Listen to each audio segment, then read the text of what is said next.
తండ్రి, పరిశుద్ధుడైన మా దేవ, మీకు కృతజ్ఞతాస్తుతులు చెల్లిస్తూ ఉంటున్నాం. ఈరోజు తండ్రి సంఘ ప్రార్థన కొరకే మేము వచ్చి ఉంటున్నాం. పాటల ద్వారా స్తుతించమని పరిచయం మీ వాక్యం మాకు అనుగ్రహించి మీ మాటలు మాకు దయచేయవలసినది వేడుకుంటున్నాం. సహాయం చేయండి.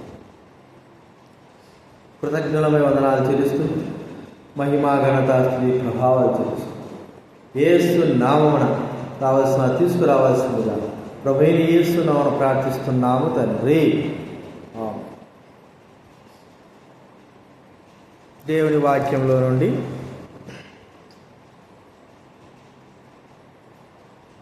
నిర్గమాకాండం 17వ అధ్యాయము. నిర్గమాకాండం 17వ అధ్యాయం 8వ వచనం నుంచి కొన్ని వచనాలు మార్చి చదువుకుందా.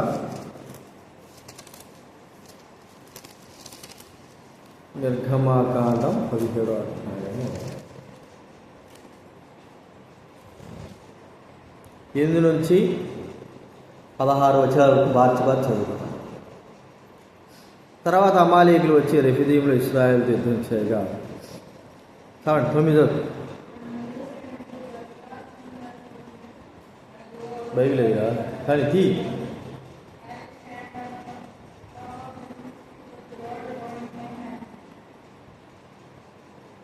యెహోవా మోషే తనకు చెప్పినట్లు చేసి అమాలేకుతో యుద్ధమాడడం.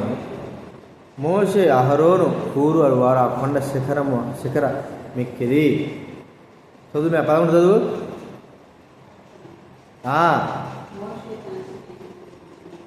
చదువు మరి.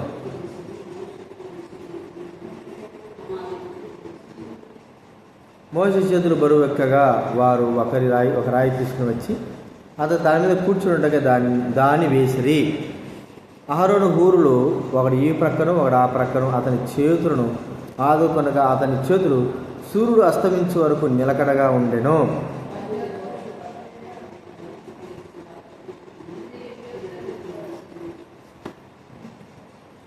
అప్పుడు యెహోవా మోషేతో ఇట్లను, నేను అమాలేకీయుల పేరు ఆకాశం క్రింద ఉన్నప్పుడు బొత్తిగా తుడిచివేదును కనుక జ్ఞాపకార్థముగా గ్రంథంలో దీన్ని వ్రాసి యెహోషువకు వినిపించుము.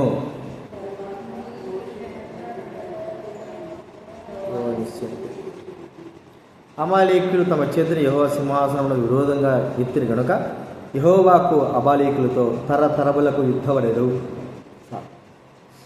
ఇక్కడ ఇశ్రాయేలీయులు అమాలేకీయులతో రెఫీదీములో యుద్ధం చేసిన విధానం కూడా గమనిస్తూ ఉంటున్నాం. కాబట్టి దేవుడు చెప్పాడు, వెళ్ళి అమాలేకీయులతో యుద్ధం చేయి, ఏర్పడుతున్న అమాలేకీయులతో యుద్ధం చేయమని ప్రభువే మోషే చెప్తాడు. 9వ వచనం. మోషే యెహోషువతో మన కొరకు మనుషులు ఏర్పడుతున్న వారు తీసుకుని వెళ్ళి అమాలేకీయులతో యుద్ధం చేయము. రేపు నేను దేవుని కన్నా చేతి పట్టుకొని ఆ కొండ శిఖరం మీద నిలిచేదని నన్ను. యెహోషువ మోషే తనతో చెప్పినట్లు ఇక్కడ వాక్యం రాయబడిన మాట. మోషే యెహోషువతో చెప్తా ఉన్నా, నువ్వు వెళ్ళు వారితో యుద్ధం చేయి, నేను దేవుని కర్ర తీసుకుని వెళ్ళి ఆ కొండ శిఖరాలు నిలబడతాను. మరి దేవుడి సహాయం కొండ శిఖరం నుంచి వస్తుంది అన్నప్పుడు యెహోషువ వెళ్ళాడు, యుద్ధం చేస్తూ ఉన్నాడు. యుద్ధంలో ఒక కట్టడ నియమం ఏంటంటే సాయంత్రం సూర్యుడు అస్తమించే లోపల యుద్ధం చేశారు. అస్తమించిన తర్వాత యుద్ధం చేయడానికి వీళ్ళు, అదొక కట్టడ. యుద్ధంలో అన్ని చోట్ల అదే కట్టడ. కాబట్టి వాళ్ళు యుద్ధం చేస్తూ ఉంటున్నారు. ఆ యుద్ధ సమయంలో ఆ మోషే చెయ్యి కర్ర పైకి ఎత్తినంత వరకు మోషే, అహరోను, హూరులు ఈ ముగ్గురు కూడా కొండ శిఖరాలు ఉన్నారు.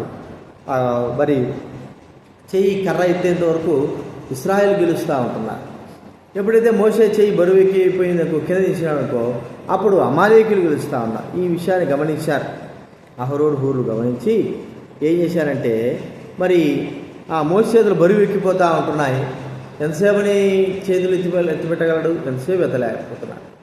కాబట్టి ఒక రాయి తీసుకొచ్చారు, ముందు నువ్వు కూర్చొని చెప్పారు, కూర్చోబెట్టిన వెంటనే మరి అటు ఇటు అహరోను, హూరులు నిలబడి మోషే చెయ్యి కర్రబట్టుకుంటే 2 చేతులను ఏం చేశారంటే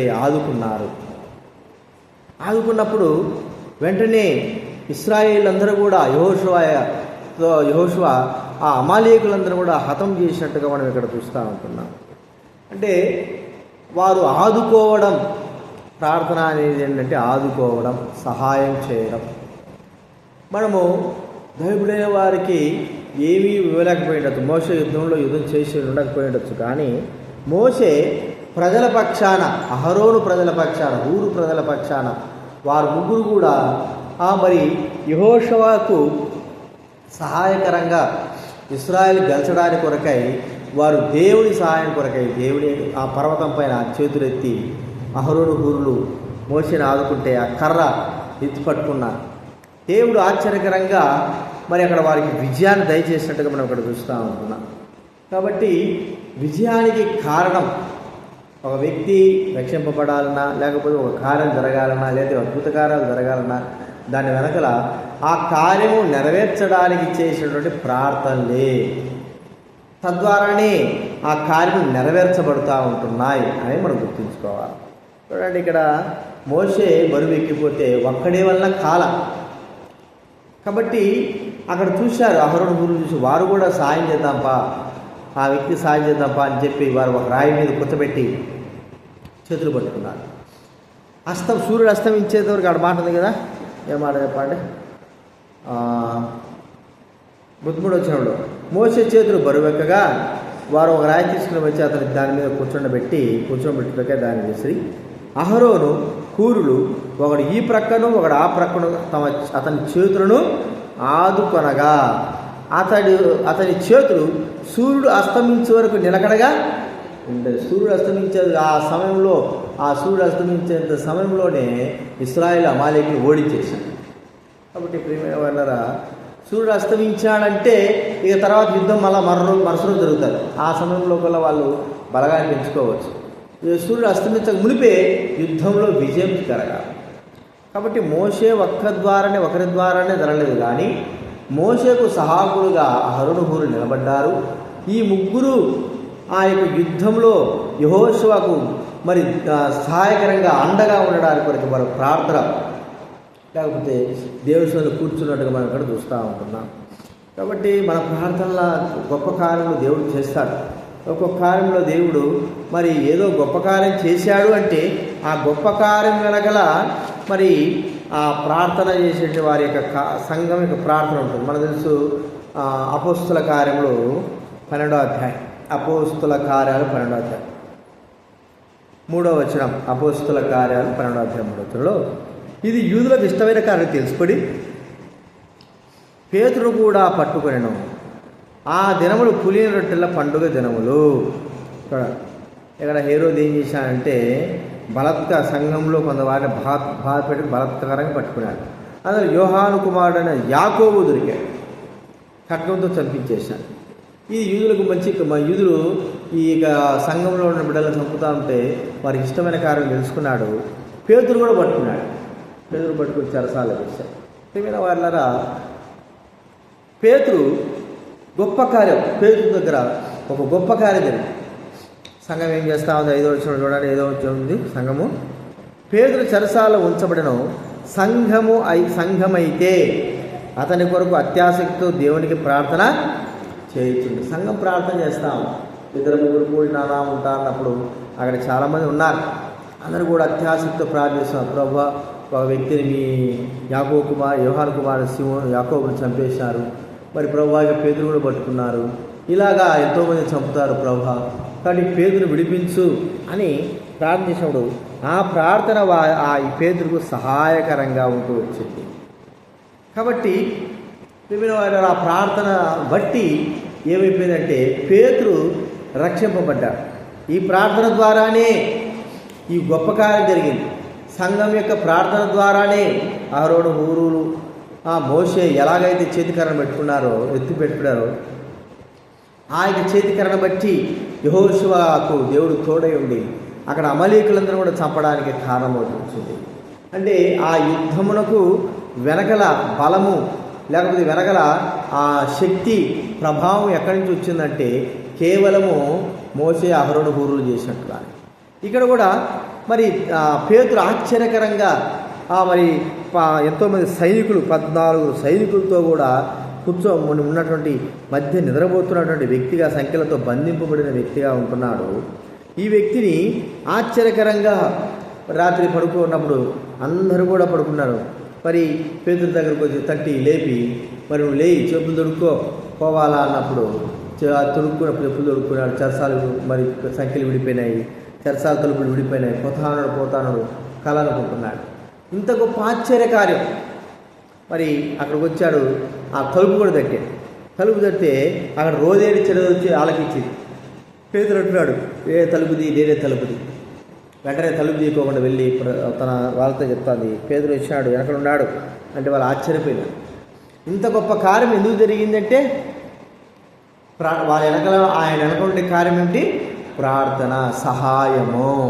కాబట్టి సంఘం యొక్క అభివృద్ధి, సంఘంలో దేవుడి కార్యాలు జరగాలి, దేవుడు గొప్ప ఆశ్చర్యకార్యాలు జరిగించాలి అంటే ప్రార్థన, సహాయము. అది చిన్నది కానీ పెద్దది కానీ ఎక్కడిద్దరు ముగ్గురు ఉంటారు.